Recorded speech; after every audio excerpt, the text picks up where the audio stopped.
Państwa bardzo serdecznie. Jeszcze raz się przedstawię. Nazywam się Marcin Borecki, pisane przez W i reprezentuję firmę VIP. Niestety Pani przede mną uprzedziła mnie i zdradziła już, że jestem konstruktorem i pracuję na zakładach przemysłowych. Chciałem akurat tą informację udzielić później, ponieważ na początku, na pierwszy rzut oka pewnie mogliście myśleć, że jesteśmy ludźmi z działu IT, programistami, informatykami. Ale tak się składa, że razem z Bartkiem Kaczmarczykiem i z Kamilą Gamżą, którzy pomogą mi w tej prezentacji, a raczej pokazie, bo tak to też nazywamy. Jesteśmy razem inżynierami i pracujemy w tym samym środowisku, co Państwo, większość z Państwa. Kamil ma doświadczenie jako brygadzista linii produkcyjnej w zakładzie produkcyjnym w branży automotive. Bartosz jest absolwentem Politechniki Częstochowskiej i posiada doświadczenie pracy jako inżynier kontroli jakości. A ja, tak już mnie zaanonsowano wcześniej, pracowałem w charakterze konstruktora, a później koordynatora prac instalacyjnych i moim podstawowym zadaniem było być odpowiedzialnym za relokację całych linii produkcyjnych na zakładach przemysłowych, zarówno tu lokalnie, jak i za granicami. I obserwując produkcję z różnych perspektyw, stworzyliśmy InnerWeb. Przejdę może teraz do konkretów. Czym tak naprawdę InnerWeb jest? Jest to usługa instalacyjna na zakładzie przemysłowym, na Państwa zakładzie, jakimkolwiek, działamy tylko w przemyśle, która składa się z trzech najważniejszych podstawowych części, z trzech elementów. Pierwszą z nich jest instalacja urządzeń iBeacons, całej sieci, która instalowana jest na obszarze całej hali produkcyjnej, obszarze całego zakładu. O tych urządzeniach już co nieco powiedziałem wcześniej. Drugim elementem instalacji jest instalacja naszego autorskiego oprogramowania na wskazanych komputerach, na urządzeniach mobilnych, na tym, co Państwo posiadają na terenie swojego zakładu. I trzecim elementem jest konfiguracja parametrów tej sieci razem z wszystkimi użytkownikami, którzy będą korzystać z naszego systemu. Efektem takim dodatkowym, który jest wymagany podczas wdrażania nowej kultury pracy, o której będę tutaj szerzej mówił, jest przeprowadzenie serii odpowiednich szkoleń dla różnych typów pracowników, tak ażeby mogli korzystać z naszego systemu jak najbardziej efektywnie. Co tak naprawdę daje nam InnerWeb? Jakie funkcje spełnia? Również są trzy takie podstawowe, aktualnie są to trzy podstawowe funkcje, które nam daje. Po pierwsze, zastępuje obecny system pozwoleń na pracę, wprowadzając postęp, zastępując je e-pozwoleniami. E-pozwoleniami na pracę i pracę szczególnie niebezpieczną. Drugą funkcją jest stała ochrona przedpożarowa. Dobrze słyszycie, przedpożarowa. Na tą właśnie ochronę, metodę jej zastosowania złożyliśmy wniosek patentowy w pierwszej połowie tego roku do Europejskiego Urzędu Patentowego. Opowiem o tym szerzej w dalszej części pokazu. Trzecią funkcję, jaką spełnia nasz system, to dostęp do nowej wiedzy z poziomu telefonu, z komputera, która pozwala nam sprawdzić, gdzie znajduje się poszukiwany przez nasz sprzęt na terenie całego naszego zakładu przemysłowego. Mamy go dostępnego pod ręką, widzimy, gdzie jest, który udostępnia nam wiedzę o historii prowadzonych prac przy maszynach, o tym, jakie dane są związane z daną maszyną, chodzi o instrukcje, o schematy elektryczne. Wszystko mamy dostępne za wyciągnięciem telefonu, bez nawet konieczności skanowania czegokolwiek. To chyba póki co tyle. Żeby jeszcze zrozumieć, w jakim kierunku zmierza InnerWeb, chciałbym Wam przedstawić fakt, że kiedy w 2015 roku powstał pomysł na stworzenie tej usługi, to przyświecała nam wizja, przyświeca nam idea, w której ujrzeliśmy zakład przemysłowy pozbawiony całkowicie biurokracji, w którym wszystkie procesy, które są dokładane nam na co dzień, są wyeliminowane. wizję, w której inżynier, czyli większość z Państwa, wykonuje swoje czynności i swoim doświadczeniem, swoją pracą podejmuje decyzje w trakcie pracy, które są potrzebne, a wszystkie czynności, które są nam dokładane, są wykonywane przez aplikacje i programy, które mają wspomagać naszą pracę, a nie zabierać nam nasz czas. Wizję, w której bezpieczeństwo pracy jest podniesione na znacznie wyższy poziom, o wiele wyższy niż jest to możliwe z wykorzystaniem aktualnych standardów na zakładach przemysłowych.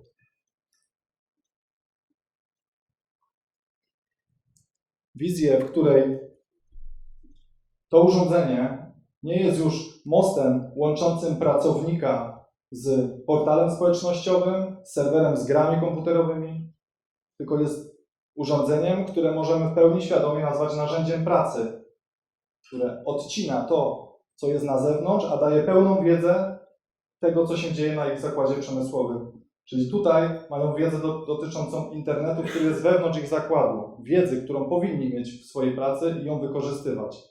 A wszystko inne, co jest niepotrzebne, zostaje odrzucone.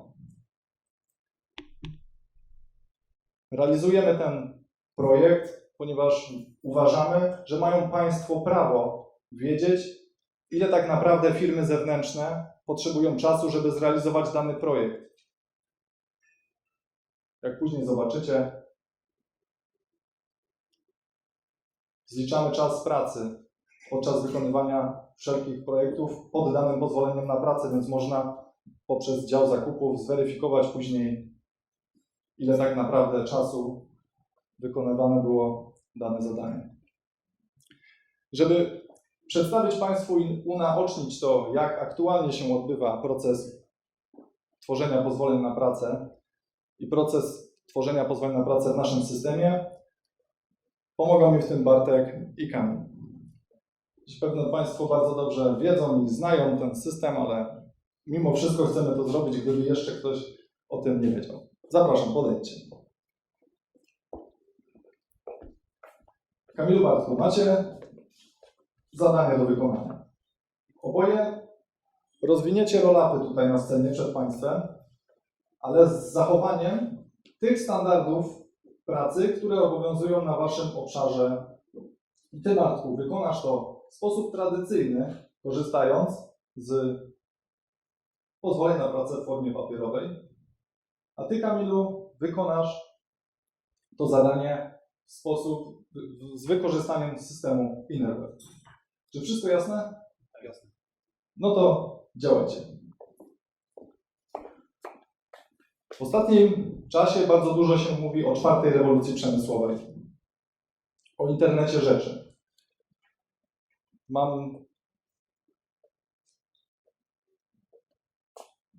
Chciałbym po prostu Państwu zaprezentować, jak to powinno wyglądać.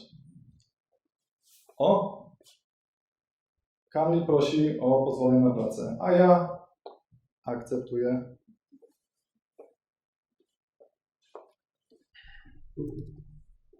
Spójrzmy może teraz na zakład pracy, na zakład przemysłowy z Państwa perspektywy, z perspektywy dyrektora, menadżera, kierownika produkcji.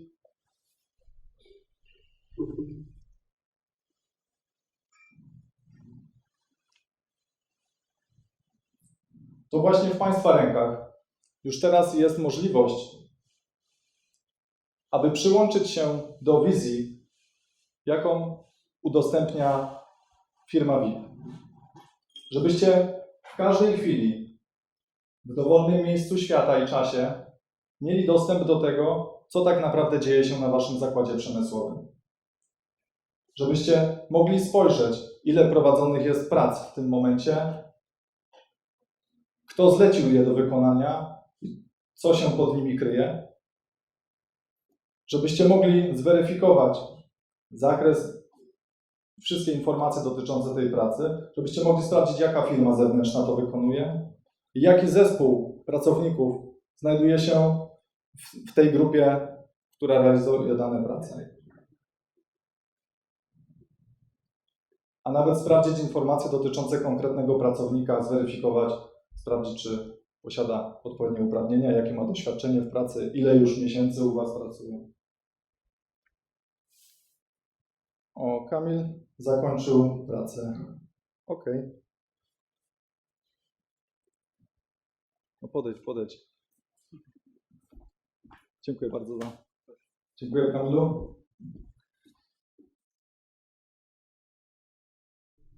Tak oto wygląda nasze oprogramowanie. Pomimo, że w środkowym oknie jest jeden i taki sam typ logowania się do naszego systemu, to nie jest on taki sam dla każdego typu pracownika, który pracuje na zakładzie. Firmy zewnętrznej, po lewej widok, posiadają bardzo prostą formę. Widzą wszystkie prowadzone prace, które tyczą się ich konkretnej firmy. Nie widzą tego, co robią inne firmy zewnętrzne, jak wygląda ogląd całej sytuacji na zakładzie. Widzą tylko to, co ich dotyczy i ich kolegów, współpracowników, z którymi pracują. W bardzo łatwy sposób, intuicyjnie wręcz, mogą uruchomić wniosek na pozwolenie na pracę i jeżeli ono zostanie zaakceptowane lub zweryfikowane przez wykwalifikowanych pracowników z Państwa strony, od strony zakładu przemysłowego, to wtedy takie prace mogą być rozpoczęte. Z drugiej strony znowu mamy widok, który dotyczy osób, które zajmują się obserwacją tego, co się dzieje na zakładzie. Z punktu widzenia menadżera, z działu technicznego, z punktu widzenia koordynatora do spraw BHP czy brygadzisty. Kiedy zostanie wystawiony wniosek na pozwolenie na pracę, to informacja dociera do tych osób. Oni widzą to w swoim podglądzie, dostają powiadomienie na telefon. Nie muszą odbierać telefonów, rozmawiać, po prostu dostają sygnał na swojego smartwatcha czy na telefon. To już się coraz bardziej staje popularne w naszych obecnych czasach. I po zaakceptowaniu takich prac wiedzą, że te prace zostały rozpoczęte, są prowadzone, nie muszą przerywać swoich normalnych czynności. Chciałbym Wam teraz pokazać, jak szybko jesteśmy w stanie wdrożyć taki system na Państwa zakładzie przemysłowym. Więc tak naprawdę potrzebujemy tylko jeden dzień, żeby przyjechać do Państwa, ocenić sytuację, wielkość zakładu i ile po prostu będzie trzeba pracy, żeby to wykonać, zrealizować. Posiadamy możliwość złożenia oferty tego samego dnia, w którym przyjedziemy, a jeżeli rzeczywiście będziecie zadowoleni, to w przeciągu kolejnych 6 tygodni jesteśmy w stanie zorganizować sobie wszystkie odpowiednie materiały, skonfigurować sprzęt i przyjechać do Państwa, zainstalować te urządzenia, korzystając z naszego zespołu, który w niecałe 3 tygodnie, w zależności od wielkości zakładu, będzie w stanie na całym obszarze produkcji w Waszym zakładzie rozmieścić te urządzenia, które wcześniej już Państwu pokazywałem.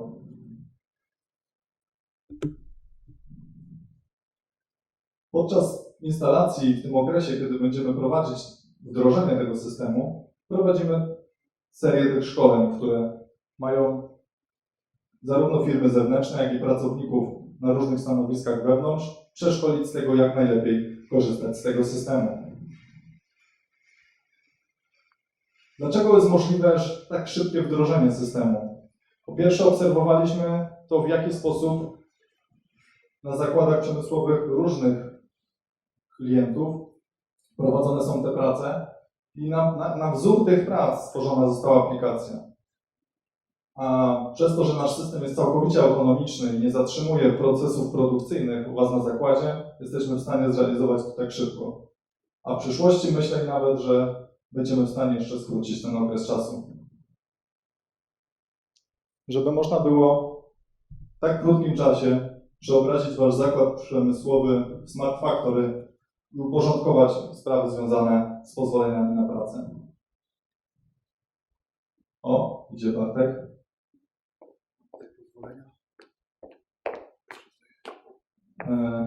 Bartku, ale popatrz się, tutaj jeszcze nie masz podpisu od kierownika obszaru, tutaj kierownika hotelu i od przedstawiciela z BHP. Dlaczego? Jest na szkoleniu jeden, a drugi na chorobowym.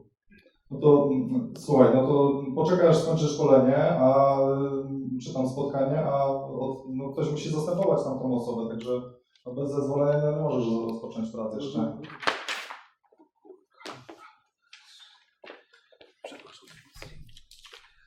Spokojnie.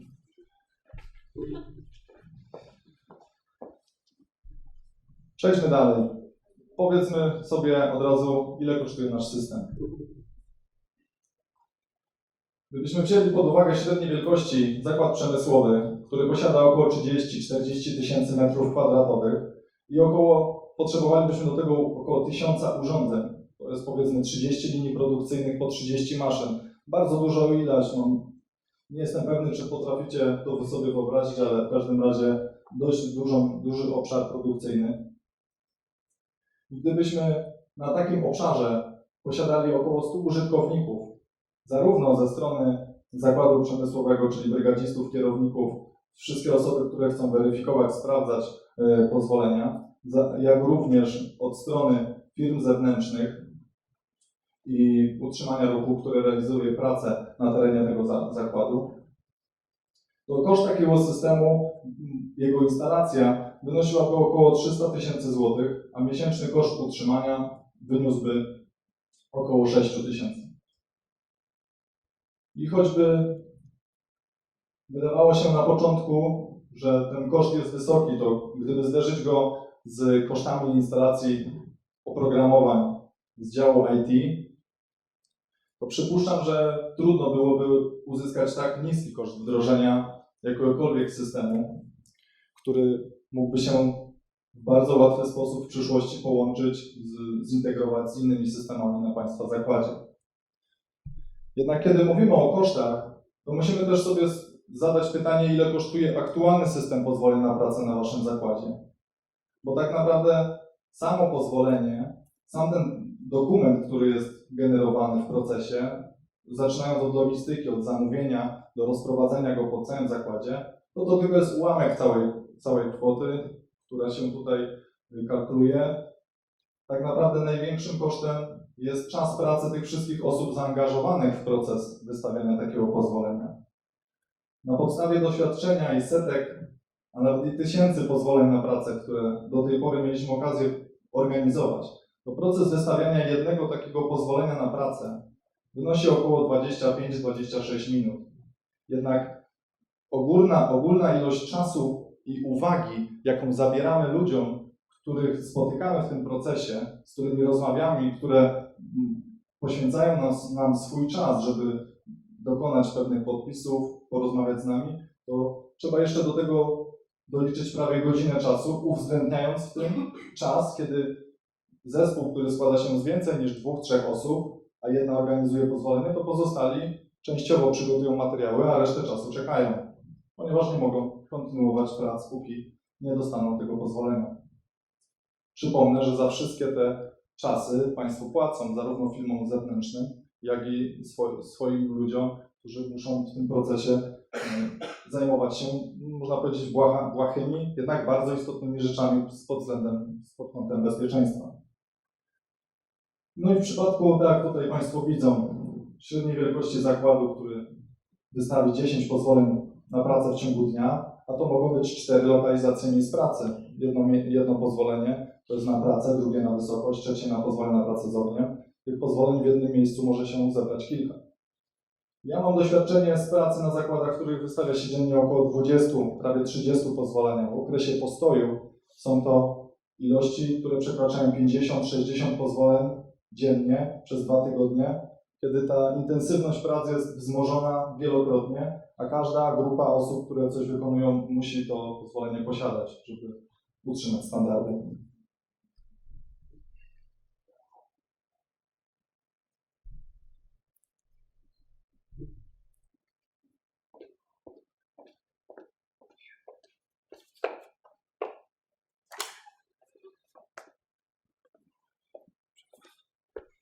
No, to też są koszty. Wykonał zadanie, zdobył pozwolenie, teraz przerwa. Popatrzmy teraz na to, co się dzieje na zakładzie przemysłowym z punktu widzenia firmy zewnętrznej. A więc dostaliśmy zlecenie, przyjeżdżamy do Państwa, ustawiamy się przy danej maszynie, którą mamy naprawić, czy przestawić, odinstalować, jakkolwiek to zwiemy. I gdybyśmy korzystali z systemu InnerWeb, wystarczyłoby z poziomu telefonu w bardzo krótkim czasie, nie przekraczającym więcej niż napisanie SMS-a, Wysłanie informacji na serwer z wnioskiem o pozwolenie na pracę. I ten serwer automatycznie wysyła informacje do wszystkich osób, które powinny wiedzieć o prowadzonych pracach. Od razu brygadzista powinien o tym wiedzieć, kierownik linii produkcyjnej, dział BHP, osoba, która zlecała to zamówienie, kierownik całego obszaru hali, tylko po to, żeby był odpowiedni obieg informacji. I jeżeli jakakolwiek osób w tym łańcuchu zechce przerwać tę pracę, ponieważ wynikły jakieś produkcyjne potrzeby lub jeszcze inne powody, to anuluje ten proces już na samym jego zalążku, bez konieczności przemieszczania się po terenie hali i pokonywania niemalże kilometrów, setek metrów, żeby takie pozwolenie zdobyć. Nasz system redukuje czas organizacji pracy prawie 13-krotnie. Czerwona Księga Pożarów. To jest taka niewielka książka, która posiada prawie 1050 stron i została opracowana przez naukowców i specjalistów z Centrum Naukowo-Badawczego Ochrony Przeciwpożarowej na podstawie dekady wypadków związanych z ogniem, które odbyły się w latach 2004-2013. I na podstawie tych danych można sobie wydobyć informacje, jak to wygląda w przemyśle na produkcji. Jakie przyczyny powodują powstanie wypadków. Jak się okazuje, około 25 do 30% tych wypadków są spowodowane nieostrożnością osób dorosłych podczas wykonywania prac pożarowo niebezpiecznych. A 3 podstawowe rzeczy, które się w to kwalifikują, to źle przygotowane miejsce pracy, źle dobrany sprzęt do wykonywania pracy i źle prowadzony nadzór nad pracami pożarowo niebezpiecznymi. Jest jeszcze 25% przypadków, które w ogóle są niezidentyfikowane i trudno je określić, do których sam osobiście włożyłbym też kilka przypadków z własnego doświadczenia, kiedy to po 20-30 minutach od wykonania pracy kątówką zaczyna się tlić iskra, która gdzieś spod maszyny dostała się do jakiegoś zaolejonego elementu papieru i rozpoczynał się pożar. Gdybyśmy wtedy nie stali w pobliżu, gdzie była gaśnica, to nie bylibyśmy w stanie usunąć powstałego pożaru. Chciałbym teraz zaprezentować, co powoduje wdrożenie InnerWebu, jakie wskaźniki się zmieniają, na co tak naprawdę wpływa nasz system. A więc po pierwsze, wprowadzenie nowej kultury pracy powoduje znaczną redukcję zużycia papieru i dokumentów, które wymagane są w obiegu, zarówno pod względem zakupu, jak i później i utylizacji tego. Redukowana jest znacznie ilość zmarnowanego czasu, zarówno po stronie firm wewnętrznych, jak i to było przypadku. I co najważniejsze, redukuje znacznie poziom ryzyka, o którym wcześniej wspomniałem. Koszty, które ponoszone są przez utrzymanie tego systemu, są minimalnie redukowane, a co najważniejsze, następuje wzrost produktywności pracowników, zarówno po stronie firm zewnętrznych, jak i pracowników waszego zakładu, ponieważ odzyskujecie czas pracy. Podnosicie poziom bezpieczeństwa na poziomie znacznie wyższe niż mogliście to uzyskać do tej pory. No i co też bardzo istotne, posiadacie dostęp do wiedzy, której wcześniej w ogóle nie mieliście, czyli do zarządzania ryzykiem, z informacjami dotyczących statystyk, wszystkich prowadzonych prac i tego, co jeszcze jest zbierane przez nasz system. Bartku, żyjesz?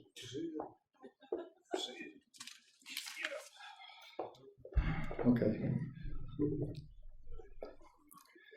O, mignął mi schemat, to był akurat taki schemat, który miał zaprezentować, jak bardzo skomplikowany, znaczy jak bardzo prosty jest nasz system przedpożarowy, ale od razu przedstawię go Państwu po prostu na przykładzie.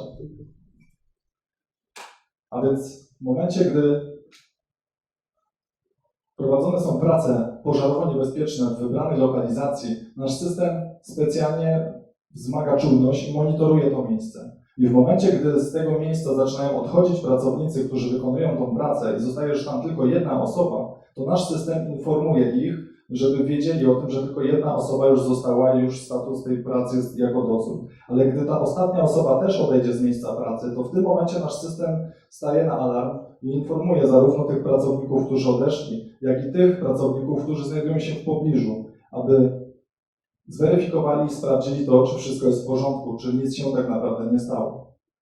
Kiedy do miejsca pracy wrócą pracownicy, którzy byli odpowiedzialni za prowadzenie tych prac, to w tym momencie system wraca do normy, informuje wszystkich, że zagrożenie minęło i można kontynuować pracę. A wiadomości mailowe, które zostały wysłane do działu BHP i do działu technicznego, pozwolą w kolejnych godzinach, kolejnych dniach przeprowadzić rozmowy z tymi pracownikami, żeby uniknąć w przyszłości podobnych sytuacji.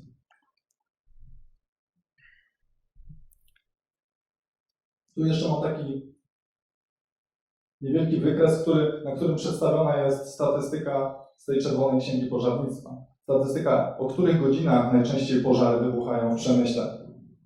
Jak widać, proszę? To znaczy, no nie. Jak się okazuje, najczęstszą przyczyną powstawania pożarów wybuchały w okolicach godziny 17.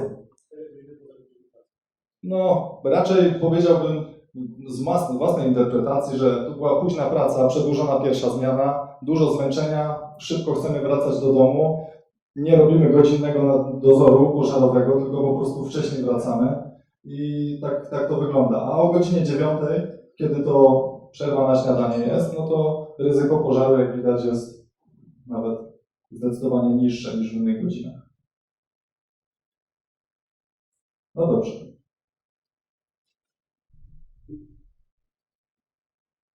Zamknęły wszystkie pozwolenia. Robotę wykonałem. Dziękuję Ci, Matku, bardzo serdecznie. Ja również dziękuję. Brawo, Bartku.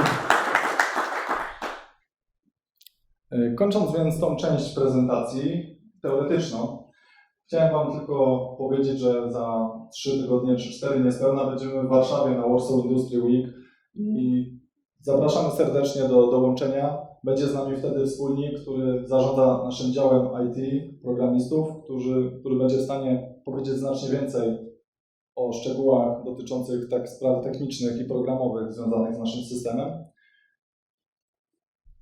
Poza tym prowadzimy kanał YouTube, na którym zamieszczamy bardzo wiele informacji, jak również te animacje, które Państwo widzieli.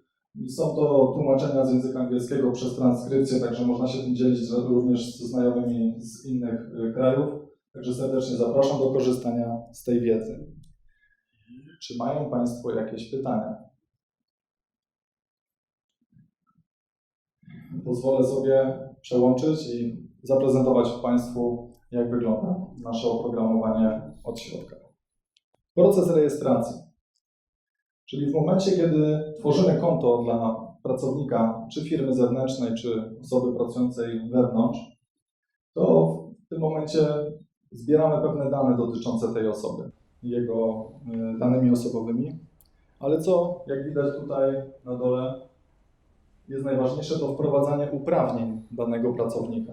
Tylko po to, żeby zarejestrowana osoba posiadająca odpowiednie kwalifikacje do wykonywania różnych czynności związanych z pozwoleniami na pracę były wykonywane w momencie, kiedy te pozwolenia są aktualne. Czyli osoba, która zatwierdza taki wniosek rejestracyjny, sprawdza, czy osoba posiada aktualne uprawnienia i nasz system potem automatycznie przypomina o tym, że kończy się ten czas. Ja akurat posiadam te uprawnienia do prowadzenia zwyżki. W dość prosty sposób mogę wprowadzić te dane do formularza rejestracyjnego. Na wózki widłowe też posiadam, więc też mogę dodać takie zdjęcie. I w dość krótki, dość szybki sposób, posiadając wszystkie odpowiednie dokumenty pod ręką, mogę zapewnić i dostarczyć te informacje Państwu poprzez wniosek rejestracyjny. Nie trzeba tego dostarczać w sposób tradycyjny, czyli metodą przekazywania dokumentów z kadr do Państwa zakładu, żeby upewnić się, że wszyscy pracownicy wykonują te czynności zgodnie z przepisami.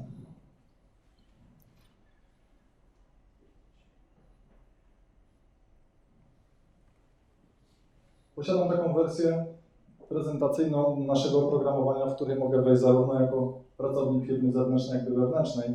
Także pokażę Państwu mniej więcej, jak to wygląda z perspektywy. Tu jestem teraz jako pracownik firmy zewnętrznej. Przyszedłem do miejsca pracy, czyli korzystam z tego podobnie jak Kamil na początku naszej prezentacji. Otwiera sobie rozpoczęcie pracy i system automatycznie wykrył, że znajduje się w hotelu, w sali prezentacji InnerWeb. Tak szybko. Można wpisać tutaj jakieś podstawowe informacje, określić, czy to są prace dodatkowe, czy reklamacja. Ja z tym mam zawsze problem. Lepiej to ustalić od samego początku, niż później mieć problem z rozliczeniami tego. Powiedzmy, że to są prace dodatkowe. I rozpoczynam pracę. No w zasadzie tyle wystarczy i ten wniosek aktualnie trafia do kilku osób, które powinny wiedzieć o tych pracach. Wyloguję się i przejdę na konto działu technicznego. Mam tutaj kilka prac i zauważyłem, jest prośba o potwierdzenie prac w sali prezentacji InnerWeb. Otwarte dosłownie przed chwilą, dostałem powiadomienie na telefon, mój smartwatch zawibrował, więc wchodzę i jedynie zatwierdzam tę pracę. A jak wprowadzę dodatkowo jeszcze numer zamówienia, to później dział zakupów będzie miał łatwiej zlokalizować tą pracę z archiwum i zweryfikować, czy prace zostały już zakończone i czy fakturę można puścić za przeprowadzenie tych prac. Widzę tutaj też inne prace, które są prowadzone aktualnie. Minimapka z podglądem jest dostępna w momencie, kiedy nasza sieć jest zainstalowana na terenie zakładu, co też ułatwia, ponieważ poza nawigacją po poszczególnych pracach można też zrobić to za pomocą kliknięcia na ekranie minimapki. Wejdę teraz na konto z powrotem firmy zewnętrznej. I dowiem się, że prace zostały już zatwierdzone. Mogę realizować je tak szybko i sprawnie, jak zrobił to Kamil na początku. Dołączę sobie do tych prac.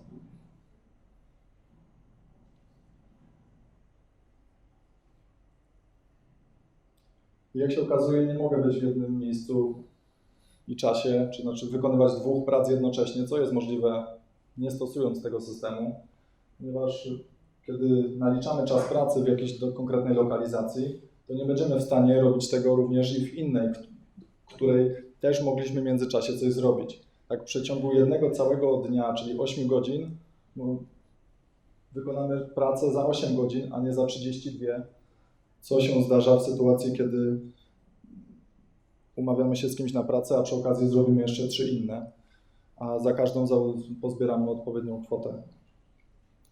Wewnątrz takiej informacji o pracy jest dużo informacji potrzebnych. Jeżeli ktoś chce zwrócić uwagę na szczegóły, jak długo te prace trwają, jaki jest całkowity czas pracy wszystkich pracowników, to akurat jestem sam, ale jak jest grupa 6, 7, 8, 10 osób przy instalacji jakiejś większej linii produkcyjnej, to ten czas bardzo szybko zaczyna przyspieszać i ostatecznie można zweryfikować, porównywać później czasy instalacji różnych typów pracy.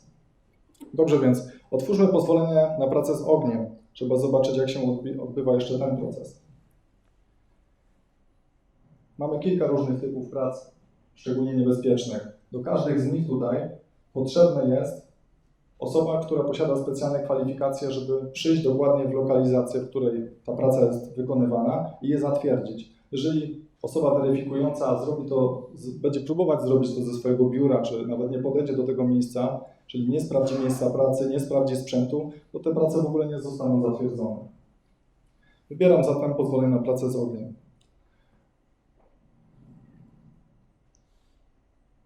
Wprowadzamy jakiś opis, zatwierdzamy. I dodatkową informacją będzie to na przykład, że użyję spawania MIG-TIG elektroda. Rozpocznij. Ups. No tak, nie posiadam uprawnień MIG-TIG elektroda, rzeczywiście. W takim razie cięcie mogę wykonać bez uprawnień. Dobrze. Wykonamy cięcie. I tutaj pojawia nam się prosta ankieta. Do tej pory pozwolenie na pracę zawierało około 30 punktów, które po jakimś czasie można się było nauczyć na pamięć, jak je wypełnić. Raz, dwa, trzy, trochę dwa w prawo, dwa w lewo i już praktycznie kończymy pozwolenie na pracę. To prawda, nie jest to, nie chcę tutaj generalizować, są zakłady, które naprawdę na poważnie biorą kwestię wypełniania pozwolenia na pracę, jest to wykonywane w sposób należyty, jednak korzystam z takich własnych doświadczeń na zakładach, w których do tej pory przebywamy. I nasz system akurat generuje listę, do każdego typu prac ma około 40-50 pytań, które są zebrane z tych wszystkich formularzy z różnych zakładów. I nasz system generuje 3 losowe, a pytania są tak sformułowane, że jak tak nie, to nie zawsze jest tak, więc trzeba je dokładnie przeczytać. Więc to jest jedyny czas, kiedy operator, czy osoba, która zleca tę pracę, jak również osoba weryfikująca, musi się skupić i przeczytać dokładnie treść tego pytania i na nie odpowiedzieć. W przeciwnym wypadku wniosek zostanie automatycznie odrzucony i trzeba będzie rozpocząć proces wypełniania pozwolenia od nowa.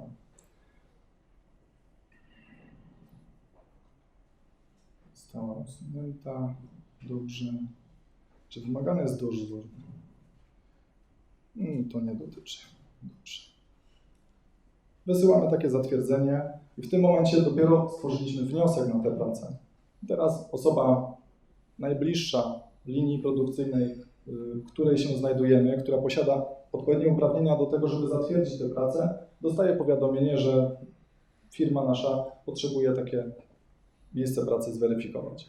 Więc podejdzie, a gdy zweryfikuje to miejsce, kolejną taką ankietę wypełni, można powiedzieć, podpisze się pod tymi pracami i rozpoczynamy proces prowadzenia prac związanych z ogniem.